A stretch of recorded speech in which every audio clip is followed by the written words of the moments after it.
Hi friends, my name is Javed. நான் ஒரு நல்ல கம்பெனில ப்ளேஸ் ஆகிருக்கேன்.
ஹாய், நான் உங்களோட Venkat from Wikitech and Kaashiv InfoTech. இப்போ நம்ம பேசுகிறது ஒரு ஸ்பெஷல் பர்சனுங்க, ஃபர்வேஷுங்க. நியாஸ், ஃபர்வேஷ், ரிஸ்வான், முசித் இவங்களாம் ஒரு கேங்காக கரூரில் வந்து என்கிட்ட படிச்சுட்டு இருக்காங்க. ஓகேவா, படிச்சுட்டு பயங்கரமான ப்ராஜெக்ட்ஸுங்க, ட்ரைனிங்ஸாக ஒர்க் பண்ணிட்டுருந்தாங்க. ரொம்ப சந்தோஷமாக இருக்குது தம்பி ஃபர்வேஷ், நீ இன்றைக்கி ப்ளேஸ் ஆனதில். ஃபர்வேஷ் வந்து லைக் நைட்டு ஒரு 10 மணிக்கு ஃப்ரெஷ்ஷாக ஃபோன் பண்ணி, சார் நான் ப்ளேஸ் ஆகிட்டேன் சார், நாளைக்கு அவார்டு ஃபங்க்ஷன் இன்றைக்கி ஃபோன் பண்ணுறான் சார், நான் ப்ளேஸ் ஆகிட்டேன் சார், நான் 10:10 இருக்குன்னு நினைக்கிறேன்ல ஃபர்வேஷ். ரொம்ப சந்தோஷப்பட்டேன் ஃபர்வேஷ். ஏன்னா எப்போயும் ஃபீல் பண்ணிட்டே இருப்பேன், என்னடா இவனுக்கு 2 பேரும் நியாஸும் ஃபர்வேஷ் மட்டும் மாட்டவே மாட்டாங்கன்ட்டு. அதுவும் நியாஸ் ப்ளேஸ் ஆகிட்டான். ப்ளேஸ் ஆனப்போ நான் கேட்டுகிட்டே இருப்பேன், நியாஸ் என்னாச்சு ஃபர்வேஷ்னு. சார் இல்லை சார், அவன் இன்டர்வியூ ரிசல்ட் வெயிட் பண்ணுறான்னு சொல்லிட்டே இருந்தாங்க.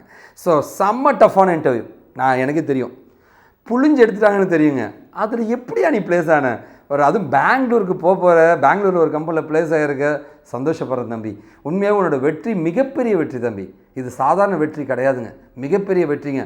அந்த வானத்தையே வளைச்சி உள்ளே கொண்டு வந்து நிறுத்த முடியும்னா அது ஃபர்வேஷால் முடியும் நான் சொல்லுவேங்க. நியாஸும் ஃபர்வேஷும் சேர்ந்த இடத்துல எவனும் ஜெயிக்க விட மாட்டீங்க. Best award winner, best out கோயிங்க, எல்லா அவார்டும் நீங்கள் தான் வாங்கினீங்க. ஸோ உங்ககிட்ட எனக்கு ரொம்ப பிடிச்ச ஒரு விஷயம் என்ன தெரியுமா? உன்னோட கான்ஃபிடன்ஸ் தான் தம்பி.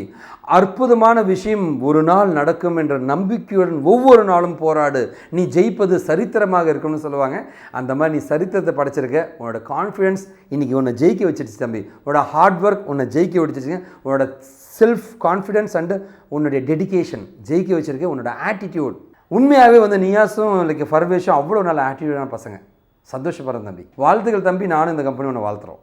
ஸோ 3 வருஷம் கேப்புங்க. எல்லாருமே என்னங்க நினைப்போம், லாகிஸ்டிக்ஸ் ஃபீல்டு ஒரு ஃபீல்டில் இருந்தோம் அப்படின்னா நம்மளாம் ஐடிக்குள்ளே போக முடியாதுன்ட்டு முக்கால்வாசி பேர் விட்டுருவாங்க. அதுவும் ஒரு கேப் இருந்துச்சுன்னு வச்சுங்களேன், யாராவது ஐடிக்குள்ளே போவாங்களா, இல்லை ஃபேக் போட்டு தான் போகணும்னு நினைப்பாங்க. நேர்மையாக போகணும், நியாயமாக இருக்கணுங்க, கண்டிப்பாக வேலை கிடைக்கும்ன்ட்டு ஒரு தன்னம்பிக்கையோடு வாழ்கிற சில பேருக்கு மட்டும்தான் வெற்றின்றதை பார்க்க முடியுங்க. அந்த மாதிரி வெற்றி அடைஞ்சவர் தான் வந்து நம்முடைய ஃபர்வேஷுங்க. ஃபர்வேஷ் பார்த்தீங்கன்னா வந்து 3 வருஷத்துக்கு முன்னாடி டிகிரி முடிச்சுட்டு லாகிஸ்டிக்ஸ் ஃபீல்டில் இருந்துட்டு நம்ம கம்பெனிக்கு வந்து ட்ரெயினியாக ரிசர்ச் பண்ணி நிறைய ப்ராஜெக்ட் பண்ணி அவார்ட் வின் பண்ணி இன்றைக்கி ஒரு மிக சிறந்த கம்பெனியில் பெங்களூரில் அவரே என்கிட்ட ஒரு வார்த்தை சொன்னாருங்க. என்ன சொன்னார்னா வந்து, சார் நானே நினச்சி பார்க்கல சார், இவ்வளோ சேலரி எனக்கு வருமானா அப்படின்னு கேட்டாருங்க. அந்த மாதிரி ஒரு மிக சிறந்த கம்பெனியில் சூப்பரான ஒரு சேலரியில் ப்ளேஸ் ஆகிருக்காருங்க. கண்டிப்பாக நான் வாழ்த்துறேன். வாழ்த்துக்கள்.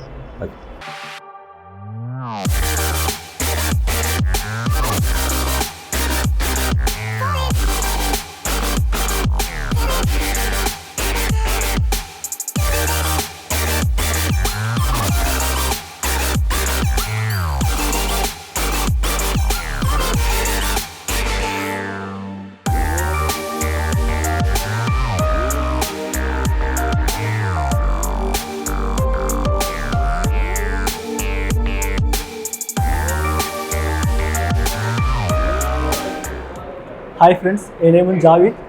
நான் வந்துட்டு கரூர்லேருந்து வரேன். நான் வந்துட்டு பிஎஸ்சி கம்ப்யூட்டர் சயின்ஸ் படிச்சிருக்கேன். நான் வந்து 2019 பாஸ்ட் அவுட். அதுக்கப்புறம் பார்த்தீங்கன்னா நான் படித்து முடிச்சதுக்கப்புறம் என்னோடய கிராஜுவேஷன் டிகிரி முடிஞ்சதுக்கப்புறம் நான் வந்து 2 இயர்ஸாக ஒரு லாஜிஸ்டிக் கம்பெனியில் ஒர்க் பண்ணிட்டு இருந்தேன். அதுக்கப்புறம் யூடியூப்பில் சாரோட வீடியோலாம் பார்த்தேன். Kaashiv InfoTech அப்படின்னு சொல்லி போட்டு சாரோட யூடியூப் சேனலில் சாரோட வீடியோலாம் பார்த்தேன். சாரோட வீடியோ பார்த்துட்டு சார்ட்ட வந்துட்டு எனக்கு சின்ன வயசுல வந்துட்டு ஒரு ஆசை இருக்குது, ஐடியில் மூவ் ஆகணும் அப்படின்னு சொல்லி போட்டு. நான் படித்ததும் பார்த்தீங்கன்னா பிஎஸ்சி கம்ப்யூட்டர் சயின்ஸ் தான் படித்தேன். அதுக்கப்புறம் சாரோட வீடியோ பார்த்துட்டு நான் வந்துட்டு சாரை மீட் பண்ணிவிட்டு சார்ட்ட வந்துட்டு ஒரு 6 மந்த்தாக ட்ரைனியாக ஒர்க் பண்ணேன். இப்போ பார்த்தீங்கன்னா நான் காசி இன்ஃபோடெக்கில் நான் வந்து 3 ப்ராஜெக்ட் டெமோ ப்ராஜெக்ட் பண்ணியிருக்கேன். ஒன்று பார்த்தீங்கன்னா விண்டோஸ் அப்ளிகேஷனில், 2 வந்து வெப் அப்ளிகேஷனில் பண்ணியிருக்கேன். விண்டோஸ் அப்ளிகேஷனில் பார்த்தீங்கன்னா விசுவல் ஸ்டுடியோ யூஸ் பண்ணி பண்ணியிருக்கேன், C# பண்ணியிருக்கேன். அதே மாதிரி வெப் அப்ளிகேஷன் பார்த்தீங்கன்னா ASP.NET யூஸ் பண்ணி பண்ணியிருக்கேன். ASP.NEட்டில் பேக் அண்ட் டேட்டா பேஸ் என்ன யூஸ் பண்ணியிருக்கேன்னு பார்த்தீங்கன்னா மைக்ரோசாஃப்டோட டேட்டா பேஸே MS SQL யூஸ் பண்ணியிருக்கேன். அதே மாதிரி நான் இந்த 6 மந்த் ஒர்க் பண்ணதில் எனக்கு இந்த கம்பெனியில் வந்துட்டு பெஸ்ட்டு டிசைனர் அவார்டு கொடுத்தாங்க. அதுக்கப்புறம் பார்த்தீங்கன்னா பெஸ்ட்டு பர்ஃபார்மர் அவார்டும் நான் வாங்கியிருக்கேன். அதே மாதிரி மேனுவல் டெஸ்டிங்லேயே நான் அவார்டு வாங்கியிருக்கேன். டெஸ்ட் கேஸ் எழுதிட்டு white box testing, black box testing பண்ணிவிட்டு பெஸ்ட்டு மேனுவல் டெஸ்டர் அவார்டும் நான் வாங்கியிருக்கேன். அதுக்கப்புறம் பார்த்தீங்கன்னா நான் இந்த இன்ஸ்டியூட்டில் 6 மந்த்தாக ட்ரைனியாக ஒர்க் பண்ணிவிட்டு இப்போ வந்து நான் ஒரு நல்ல ஒரு MNCயில் ப்ளேஸ் ஆகிருக்கேன். இந்த வாய்ப்பை உருவாக்கி கொடுத்துருக்கு வெங்கட் சாருக்கும் காசி இன்ஃபோடெக் டீமுக்கும் ரொம்ப தேங்க்ஸ். சின்ன கைடன்ஸ் பார்த்தீங்கன்னா நானும் வந்துட்டு என் தம்பி தான் ஆகுது. நானும் ஒரே மாதிரி இன்டர்வியூ அட்டன் பண்ணோம். ஃபஸ்ட்டு பார்த்தீங்கன்னா சார் வந்து எங்கள் 2 பேருக்கு ஒரு இன்டர்வியூ அரேஞ்ச் பண்ணார். 2 பேரும் போனோம். நான் வந்து பார்த்தீங்கன்னா 2019 pass out BSc computer science தான். நான் லாஜிஸ்டிக்கில் 2 இயர்ஸ் ஒர்க் பண்ணிட்டு இருந்தேன். அப்புறம் சார் வந்து இந்த மாதிரி யூடியூப் வீடியோ பார்த்து சார்ட்டு கேட்டேன், நீ வேலையை விட்டுரு, உனக்கு கண்டிப்பாக வேலை கிடைக்கும், அதுக்கு நான் பொறுப்பு அப்படின்றாரு. சரி சாரை நம்பி நான் வேலையும் விட்டேன். அதுக்கப்புறம் வந்துட்டு சார் எங்களுக்கு நான் படிச்சு முடிச்சதுக்கப்புறம் எனக்கு ஒரு இன்டர்வியூ அரேஞ்ச் பண்ணார். அப்போ தான் வந்துட்டு நானும் நேசம் போனப்போ வச்சு செஞ்சுட்டாங்கன்னா எவ்வளோ தான் அசிங்கப்படுத்த முடியுமோ அவ்வளோ அசிங்கப்படுத்திட்டாங்க. நான் அப்புறம் அங்கேயும் அசிங்கப்பட்டு அப்புறம் சார்கிட்ட கால் பண்ணி கேட்போனே சார் வந்து ரொம்ப திட்டாக வச்சுருக்காங்க. ஏன்னா இது கூட தெரியாது. பார்த்தா அங்கே போனால் அவர் திட்டாரு, இங்கே கால் பண்ணால் இவர் திட்டாரு, என்ன பண்ணுறதுனே தெரியல. அவன் கேட்ட ப்ரோக்ராம் பார்த்தீங்கன்னா ரொம்ப சிம்பிளான ப்ரோக்ராம் தான். ஆனால் எனக்கு ஆக்சுவலாக பார்த்தா எனக்கு அது தெரியவே இல்லை. இப்போ பார்த்தீங்கன்னா ஒரு இன்கண்டிஷன் இருக்குன்னா அதில் வந்துட்டு எழுதி வச்சலாம். சத்தமாக மட்டும் பேசு. நம்ம இங்கே ஸ்டூடெண்ட்ஸ் கேட்குறாங்க ஆன்லைன்.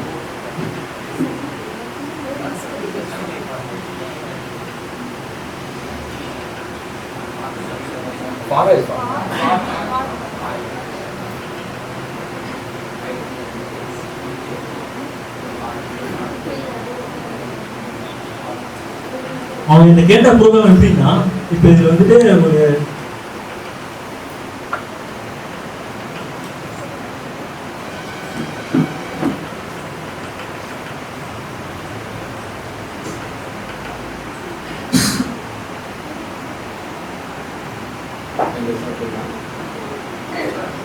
இப்படி கொடுத்துட்டாங்க. இதில் வந்துட்டு நம்மளுக்கு வந்துட்டு ஒரு 3 வந்தோடனே லூப் கண்டிஷன் வந்துட்டு எக்ஸிக்யூட் ஆகும். எனக்கு அதுதான் வரக்கூடாது அப்படின்னு கேட்டாங்க. எனக்கு வந்து இது தெரியவே இல்லை, என்னன்னா இப்படி கேட்குறாங்க அப்படின்னு. இது வந்து ரொம்ப சிம்பிள் தான். சார்ட்ட கால் பண்ணி கேட்டோம்னா சாரே நினைக்கிட்டாங்க, இது கூட தெரியாதா உனக்கு அப்படின்னு. இதில் சிம்பிள் உண்மையில் பிரேக்குன்னு ஒரு கண்டிஷன் யூஸ் பண்ணுவோம். இதுதான் அவங்க ஆக்சுவலாக என்கிட்ட கேட்டது. பிரேக்குன்னு யூஸ் பண்ணிட்டு I = இந்த 5 அப்படின்னு போட்டோம்னா நம்ம இந்த 5 வந்தோடனே அதுக்கப்புறம் இருக்கிற ஸ்டேட்மெண்ட்லாம் நம்ம பிரிண்ட் இது கூட எனக்கு தெரியல ஆக்சுவலாக. அதே மாதிரி பார்த்தீங்கன்னா அவர் சொல்லியிருப்பாரு. ஆனால் என்கிட்ட எப்படி கேட்டாங்கன்னா எனக்கு அப்படியே ஆப்போசிட்டாக தான் நடந்துச்சு எல்லாமே. எந்த இன்டர்வியூ போனாலும் வந்துட்டு எப்படி கேட்பாங்கன்னா அந்த மாதிரி ஈஸியான கொஸ்டின் எனக்கு எதுவுமே கேட்கவே இல்லை. அவங்க கேட்டது எல்லாம் பார்த்தீங்கன்னா ரொம்ப பெருசாக இப்போ வந்துட்டு ஒரு நம்பர் ஸ்டிங்கும் கலந்து கொடுத்துருவாங்க. அதை வந்துட்டு நம்மளுக்கு வந்துட்டு ஆல்பபெட்டில் கரெக்டாக ஆல்பபெட்டில் இருக்கணும், அப்படி ரிவர்ஸ் பண்ணணும். எனக்கு அது எப்படி பண்ணுவேன் அப்படின்னு கேட்பாங்க. அப்புறம் ஆர்ஆர் ஈவனா நம்பர் கேட்பாங்க. அது எப்படி கேட்பாங்க ஆர்ஆர் ஈவன்.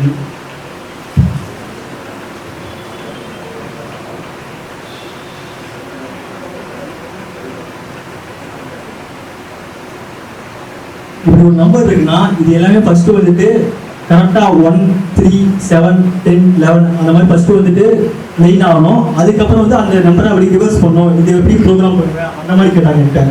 நான் இப்போ 6 மந்த்ஸ் நான் எக்ஸ்பீரியன்ஸ் போட்டு பார்த்தேன்.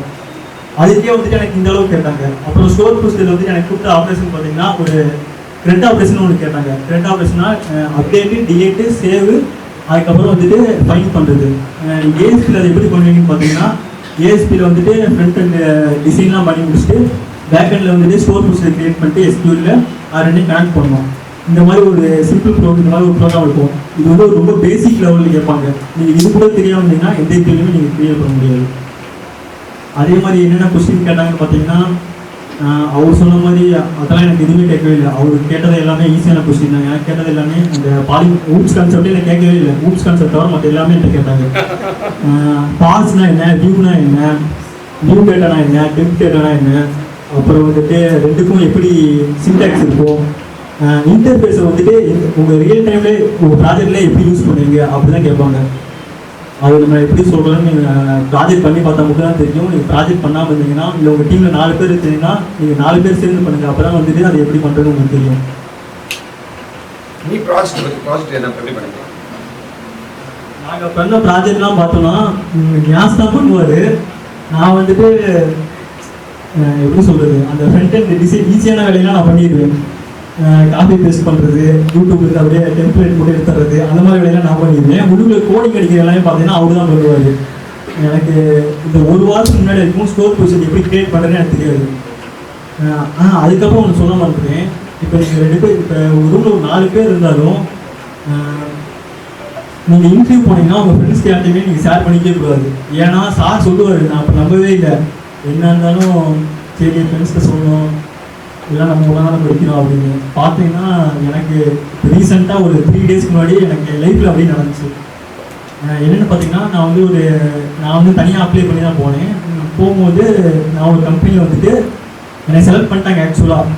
அதே மாதிரி நான் வந்து சரி ரெஃபரன்ஸ் கேட்டாங்கன்னு சொல்லி போட்டு நான் என் ஃப்ரெண்டு ஒருத்தர் வந்துட்டு ரெஃபர் பண்ணோன்னே என்னைய ஃபோனில் போட்டு அவர் இப்போ செலக்ட் பண்ணி அவர் ஒர்க் பண்ணிட்டு இருக்காரு 3 டேஸாக.